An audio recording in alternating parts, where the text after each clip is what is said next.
श्री स्वामी समर्थ. आजची बोधकथा आहे त्या रात्रीची ती अनोळखी व्यक्ती. अक्कलकोटमध्ये एका रात्री पावसाचा मोठा तांडव सुरू होता.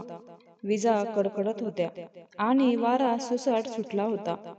अशातच गावच्या वेशीवर असलेल्या एक गरीब म्हातारीच्या झोपडीचा दरवाजा कुणीतरी जोरात ठोठावला. म्हातारीने घाबरत दरवाजा उघडला. समोर एक धिप्पाड देहाचा माणूस उभा होता. अंगावर जुने कपडे, डोळ्यात एक विलक्षण चमक आणि चेहऱ्यावर प्रचंड तेज. माय, मला खूप भूक लागली आहे. काही खायला मिळेल का?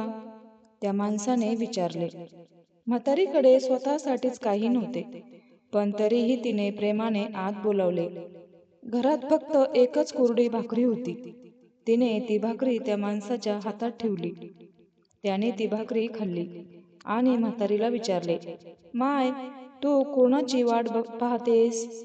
म्हातारी रडू लागली आणि म्हणाली, बाबा, माझा एकुलता एक मुलगा वारीला गेलाय, पण तो गेल्या 6 महिन्यांपासून परत आलेला नाही.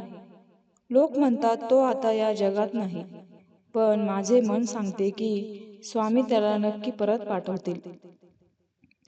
तो माणूस हसला आणि म्हणाला, उद्या सकाळी तुझा मुलगा दारात असेल, पण एक अट आहे. त्याला पाहिल्यावर श्री स्वामी समर्थ हे नाव 3 वेळा घेण्यास विसरू नकोस. इतके बोलून तो माणूस पावसाच्या अंधारात गायब झाला.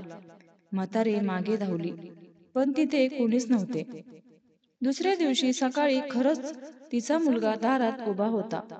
म्हातारीचा आनंद गगनात मावेना. तिने त्याला विचारले, बाळा, तू कसा परत आलास? मुलगा म्हणाला, आई, काल रात्री मी जंगलात रस्ता चुकलो होतो. वाघाने माझ्यावर झडप घातली होती, पण अचानक कुठून तरी एक धिप्पाड माणूस आला. त्याने साध्या हाताने वाघाला बाजूला सारले आणि मला खांद्यावर उचलून थेट गावच्या वेशीपर्यंत आणून सोडले.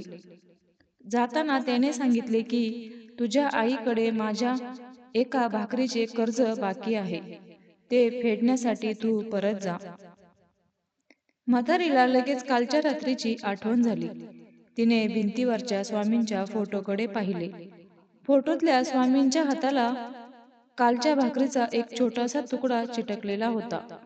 म्हातारीने हात जोडले आणि गदगद स्वरात म्हणाली, श्री स्वामी समर्थ, श्री स्वामी समर्थ, श्री स्वामी समर्थ. या कहाणीचा मिळणारा बोध असा, स्वामी कधी कोणाच्या रूपात येऊन तुमची मदत करतील हे सांगता येत नाही. फक्त तुमची भक्ती खरी असायला हवी. तुम्हाला ही कथा आवडली असेल तर आपल्या सर्व स्वामी भक्तांना नक्की शेअर करा आणि स्वामी भक्त असाल तर कमेंटमध्ये श्री स्वामी समर्थ नक्की लिहा. बोला श्री स्वामी समर्थ.